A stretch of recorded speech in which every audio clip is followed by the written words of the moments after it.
প্রয়োজন নেই। তাহলে কি করব, একটা একটা হাইপার এক্সটেনশন পাটা করব। তোলো। ওকে, পুরোটা ঠিক আছে, পুরোটা। এদিকটা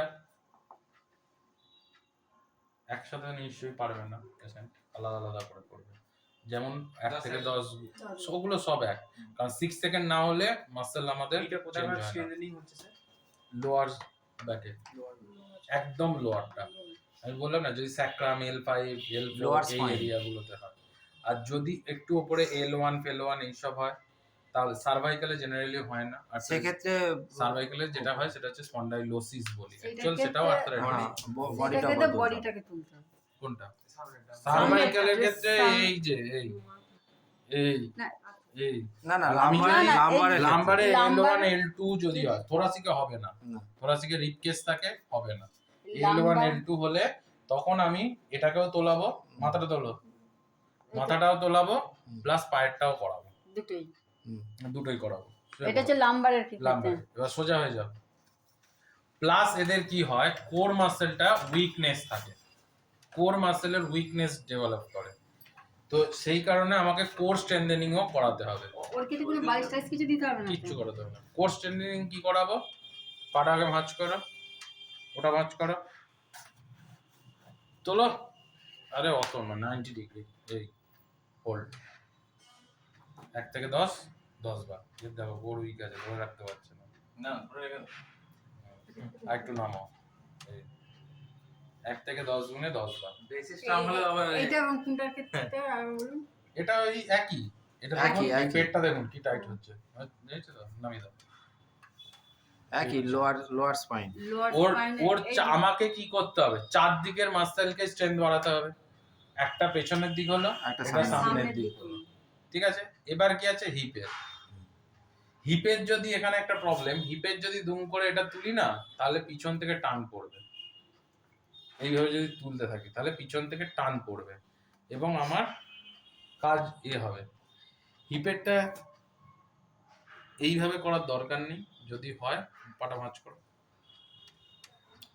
জেনারেলি খুব ভালো হয় যদি কোনো কেউ ধরে রাখতে পারো, অথবা ধরে রেখে, এবার হাত ভাঁজ করো হিপটা, ঠিক আছে। আইসোমেট্রিক, চলো আইসোমেট্রিক হিপ, সবই আইসোমেট্রিক, ঠিক আছে। ও কি করতে চাইছিল, এটা কতক্ষণ করতে হবে স্যার? সবই 1 থেকে 10 গুণে 10 বার, দিনে 2 বার। এটা কি করতে চাইছিল, মাছ করো তো, আমি চাপটা ছাড়ছি, তাহলে তুমি করে দেখো। পাটা ঠেলতে চাইছি, করো করো তুলতে চাইছি, করো, তুলতে চাইছি, ওইটা করতে চাইছিল, আমি এটা চেপে ধরেছি, ঠিক আছে। এইটা এবার চলে আসি হিপ।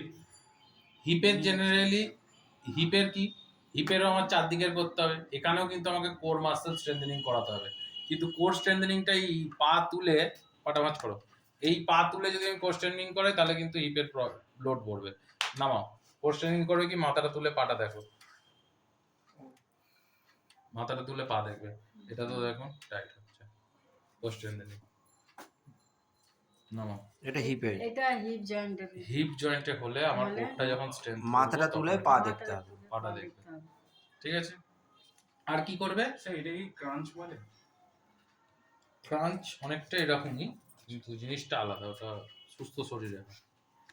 আর কি করবে, এক ডাকটা স্ট্রেংথেনিং করবে, এখানে একটা বল ফল দিয়ে প্রেস করবে, এরকম হাত চাপাতো, জোরে যাবো, একটা বালিশ দিয়েও তো চাপ, বালিশ দিয়ে বল দিয়ে এক ডাকটা স্ট্রেংথেনিং হবে। এছাড়া হচ্ছে স্ট্রেংথেনিং, এখানে থেরাব্যান্ড বা থেরা টিউব যেগুলো থাকে যদি বেঁধে দেওয়া যায় ওকে আস্তে আস্তে, তবে এটা প্রথমে করাবে না, কারণ ওটা আইসোটোনিক হবে, আমার চাই আইসোমেট্রিক। ওকে, এন স্টেজে আইসোটোনিক করাটা কোনো ম্যাটারই না, সোজা করে দাও। এন স্টেজে আমি এখানে ওয়েট বেঁধে দেবো, দিয়ে ওকে বলো পাটা নামো, ওটা তোলো নামো, আইসোটোনিক হবে। আইসোটোনিক করাটা না, আইসোমেট্রিকটাই হচ্ছে আমাকে ওকে করাতে হবে, এইগুলো হবে। আরবার কি হবে, উপর হয়ে শুয়ে আস্তে আস্তে হাইপার এক্সটেনশন, তাহলে করলে কি হবে, এদিকের গ্যাস্ট্রোসুলিয়াস এইগুলো সব স্ট্রেংথ বাড়বে। এটা হচ্ছে হিপের ক্ষেত্রে। আর নিয়ের ক্ষেত্রে সব থেকে কমন, নিয়ের ক্ষেত্রে এই তো নিয়ের ক্ষেত্রে এখানে বালিশ দিয়ে আর বালিশ নয়, হাঁটুটা এখানে তোয়ালে দিয়ে, তোয়ালে মোটা তোয়ালে এটাকে দিয়ে knee ওটাকে চাপা profile বলা হয় পুরো চারটে। এখানে তোয়ালে দিয়ে প্রেস করা, প্রেস করা তোমরা জানো। হুম। এটা কিসের হলো? কোয়াড্রিসেপস। কোয়াড্রিসেপস। আচ্ছা, পাটা আগে ভাঁজ করে একটু এগিয়ে যাও, পিছিয়ে যাও, আর একটু পিছাও। হ্যাঁ, এবার পাটা যেমন টানো, একটা করো, একটা করো, টান দিচ্ছে। এটা কিসের হচ্ছে? হাঁটু হ্যামস্ট্রিং। এরকম ভাঁজ করে হ্যাঁ, এটা কি হচ্ছে? হ্যামস্ট্রিং। হ্যামস্ট্রিং। হ্যামস্ট্রিংটা টাইট হচ্ছে তো, হুম। এটা হলো হ্যামস্ট্রিং এর মানে হ্যামস্ট্রিং এর কাজ কি? নি ফ্লেকশন। নি ফ্লেক্সন। নি ফ্লেকশনটাকে আমি রেজিস্ট করছি, এটা হ্যামস্ট্রিং। ঠিক আছে, রাখো।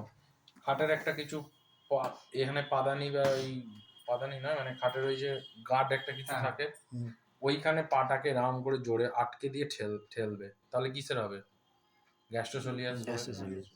ঠিক আছে, কোথাও একটা এরকম পাটা আটকে দিয়ে আস্তে আস্তে, এটা কি ফ্লেকশন? ডরসি। ডরসিফ্লেকশন করবে, তাহলে কি হবে? টিবিয়ালিস অ্যান্টেরিয়র হবে। এখানে কোথাও একটা আটকে দিল, এই যে এরকম দিয়ে পাটাকে এরকম তোলার চেষ্টা করলো, ওগুলো সব গাঁটের, তাই তো, মানে টিবিয়ালিস অ্যান্টেরিয়র। গাঁটের আবার কি? টিবিয়া টিবিয়া মানে বলে ওটা। এইটা মাসেলটার নাম টিবিয়ালিস অ্যান্টেরিয়র, এই মাসেলটার নাম গ্যাস্ট্রোসোলিয়াস। এখানে দুখানা মাসেল আছে, গ্যাস্ট্রোকনেমিয়াস, তার নিচে আছে সোলিয়াস। সোলিয়াস। গ্যাস্ট্রোকনেমিয়াসটা উপরে, তার তারপরে নিচে তার আছে নিচে সোলিয়াস। আছে সোলিয়াস। এইভাবে আছে মাসেলটা, গ্যাস্ট্রোকনেমিয়াস এন্ড সোলিয়াস, দুটো মাসেল আছে। এটা হলো, এটা হলো, এটা হলো, চারটে স্ট্রেংথেনিং হলো। আর কি আছে? ভিএমও, ভাস্টাস মিডিয়ালিস অবলিকাস, এইখান দিয়ে একটা যায় ভিএমও, যেটা লাস্ট এই 30 ডিগ্রিতে লকিং, যেটা নি লকিং করতে সাহায্য করে। ঠিক আছে, তো ওটা হচ্ছে ভাস্টাস মিডিয়ালিস অবলিকাসটা। এটা সাইডে শুয়ে জাস্ট সাইডে সাইডে পাটা তুলে সাইডে শুয়ে না, বালিশ একটা হতো, বালিশ। আগেরটা কিন্তু কেউ বালিশ দেবে না, কারণ আমার কিন্তু নি যদি ফ্লেক্স হয়ে থাকে, তারপরে যদি বালিশ দিলে কি নিটা বেশি ফ্লেক্স হবে। এইদিকে দেখো, যদি বালিশ দিয়ে চাপ দিই তাহলে কি হবে? নিটা বেশি ফ্লেক্স হবে। নিটা বেশি ফ্লেক্স হলেই কিন্তু আমার এখানে এই সাইডের দিকে কিন্তু আমার প্রেসার পড়বে নিতে, ফলে পেনটা কিন্তু বাড়বে। সেই জন্য এটা নামা এইটাই যে করলে হাইপার এক্সটেনশন হচ্ছে, এই হাইপার এক্সটেনশনটা আটকানোর জন্য এখানে শুধু তোয়ালে দিই। আর কাকে আমি তোয়ালে ছাড়া করতে পারি? যার পাটা আগে থেকে এরকম ডিফর্মড হয়ে আছে, ফ্লেক্স হয়ে আছে, তার পা আর সোজা হয় না, এরকমই হয়ে রয়েছে, তখন আমি তাকে তোয়ালে দিই। আর অস্টিওআর্থ্রাইটিস পেশেন্টের ও হাঁটাটা বললো গেট ট্রেনিং করাতে হয়, সেটা আমি বলিনি। অস্টিওআর্থ্রাইটিসের পেশেন্টরা কি করে হাঁটে?